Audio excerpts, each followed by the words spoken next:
Back in the 16th century, art wasn't just something beautiful to look at. Nope, it was a weapon. Today, we're going to dive into how it was wielded in a massive war of ideas, a war that completely reshaped an entire continent. So let me ask you, how do you fight a war of ideas? I mean, really think about it. When your entire worldview gets challenged, when it feels like the very fabric of society is tearing apart, how do you fight back? How do you actually win over hearts and minds? Well, back in the 16th century, the answer was art.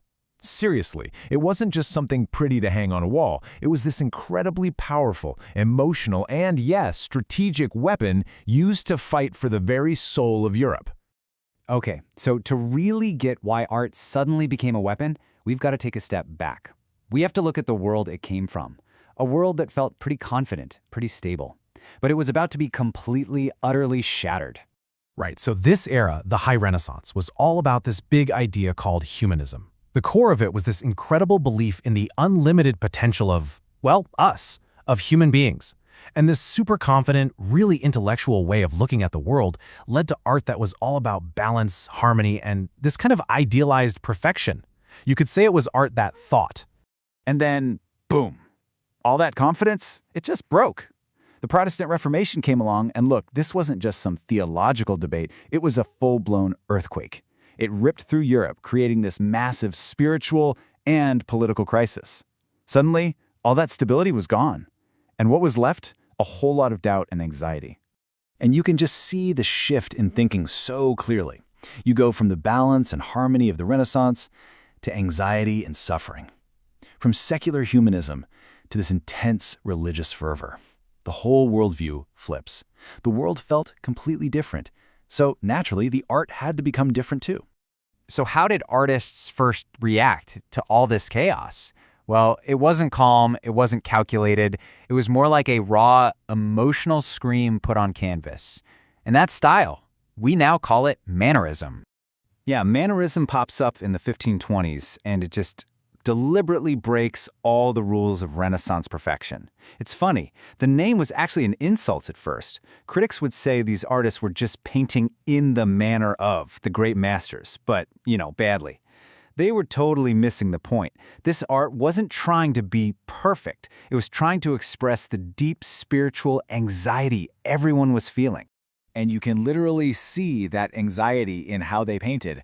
The figures get all stretched out and elongated. The proportions are weird, almost unsettling. The colors are often muted and kind of ominous. Every single artistic choice was made to create this feeling of tension, of unease. It was all about showing that internal suffering, not some perfect external world. So yeah, Mannerism was the feeling art that emerged from the crisis. That really nails it. If you think of Renaissance art as thinking art, all about intellect, Mannerism is pure feeling art. It's like a snapshot of a whole continent having a spiritual breakdown. Okay, so you have this initial anxious freakout, which is Mannerism. But after that, something new starts to form, something way more calculated, more strategic. This wasn't just art reacting to the chaos anymore. This was art trying to control the narrative. And this was the Baroque. And the Baroque style was just brilliant. It was like they took the best of both worlds. They grabbed the incredible technical skill and the sheer grandeur of the Renaissance, and they smashed it together with that raw, emotional gut punch of Mannerism. The goal wasn't just to show anxiety anymore. Oh no, the goal was to completely overwhelm you, to awe you, and to deliver a crystal clear, powerful message you would never forget. Honestly, Baroque art is pure theater. It's over-the-top, extravagant, and bursting with motion and action. Think high drama. Every single element, the way they used light and shadow, the compositions, it was all designed to grab you by the collar and give you this visceral, emotional jolt. But, and this is key, the message was always super straightforward, easy for absolutely everyone to get. And this is where you really see the fundamental difference. Think of it like this. Mannerism was looking inward. It was for the troubled soul expressing a very personal, internal anxiety. Baroque was the total opposite. It was looking outward. It was for the masses, and its whole purpose was to project power and, frankly, to persuade people. So who were the actual artists on the front lines of this war of ideas?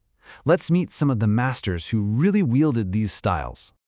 You can really see the whole story play out just by looking at the artists. You've got El Greco, whose tense, stretched-out figures just scream Mannerism. That spiritual anxiety is all there. Then you get the big guns of the Baroque. You have Artemisia Gentileschi, creating these incredibly powerful, dramatic scenes. Peter Paul Rubens, who uses intense action to push religious and political stories.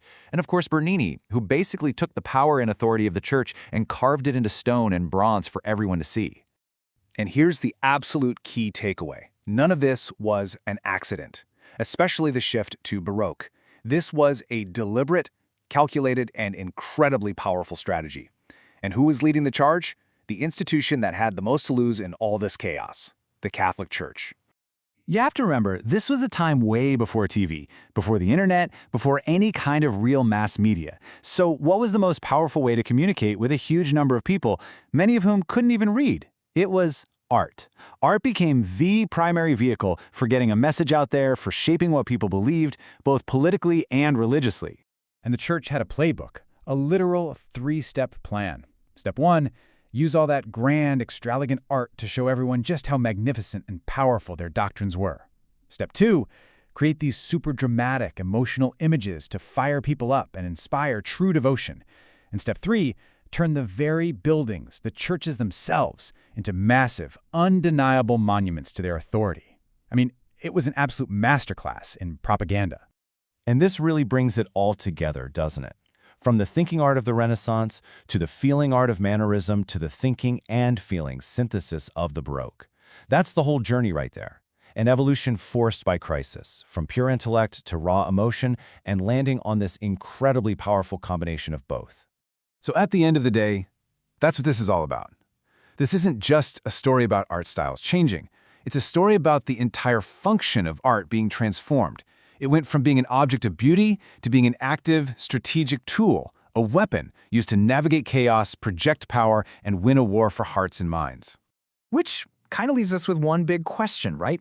Back then, art was the most powerful mass media they had. So, what's ours? What is the most powerful tool for mass communication today? And maybe more importantly, who's wielding it?